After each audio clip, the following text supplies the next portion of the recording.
بعدها بنادي البوتي لابس لنا عماد لابس البوتي والله نجنن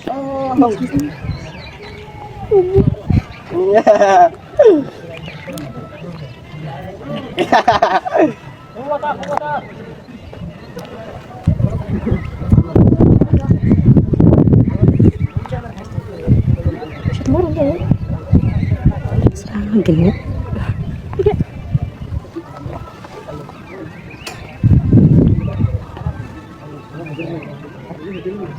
ايه يرقص وافد تعال هذا معدن امك سرع على منزلك تمشي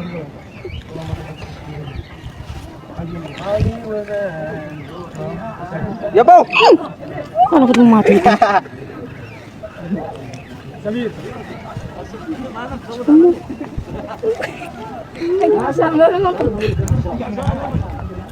منزل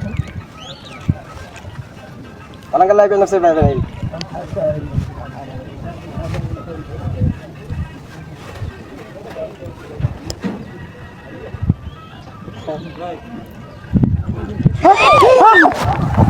بدل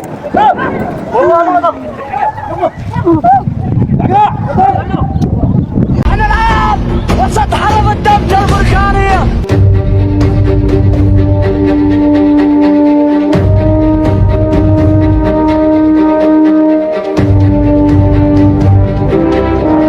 وجع الرحيل يختلف لما تكون القصة خلفها كفاح وعرق وعائلة تنتظر لقمة العيش. الشاب اليمني المكافح قعقاع المعروف بسبايدر مان اليمن سقط من أعلى الجبل وهو يمارس عمل للأسف. هذا البطل كان يتسلق الصخور الشاهقة عشان يشتغل وعشان يلبي احتياجاته. كان يحب المغامرة وإسعاد الناس، لكن الدافع الأول كان الحاجة وعزة النفس. اللي يده في الماء مش مثل اللي يده في النار. الظروف الصعبة تحد الرجال على ركوب المخاطر. القعقاع مات وهو يكت ويذبح وهو في نظرنا شهيد لقمة العيش، لكني لاحظت ان البعض هاجم الشاب وقال انه رمى بنفسه للتهلكة من اجل الشهرة والمقامرة. شلون دخلنا احنا في النوايا؟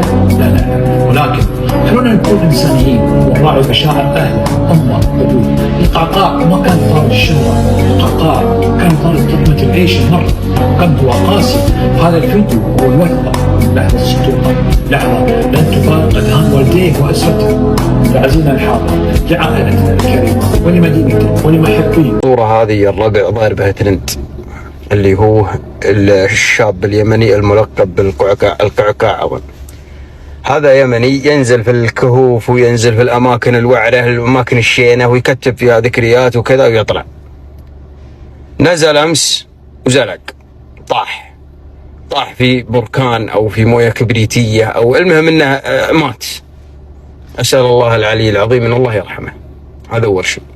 الحاجة الثانية هي الربع، فأنا بقدم لكم نصيحة. إذا تبغى النصيحة خذها، وإذا ما تبغى النصيحة اتركها عادي، ما أنت مجبور، لأن الدنيا بتصحيك.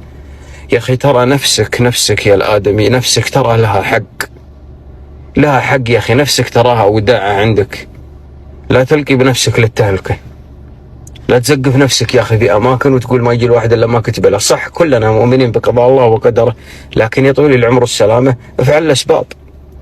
يعني تمشي لي مثلا 240 وتدخل لي لفات قوية وتقول يا ولد ما يجي الواحد إلا ما كتب له، ولا تروح تطمر لي في بحر وأنت ما تعرف تسبح وتقول ما يجي الواحد إلا ما كتب له.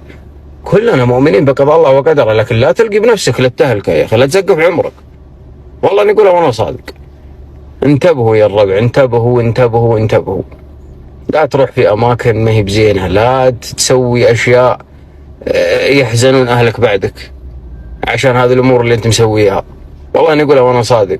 إذا يا أخي أنت ما همك إلا نفسك يا أخي، ترى عندك أم، عندك أب، عندك أخوان، عندك أخويا، عندك أقارب، بينك وبينهم مزارق طيب، ولا يتمنون يشوفونك إلا في عين وسيعة.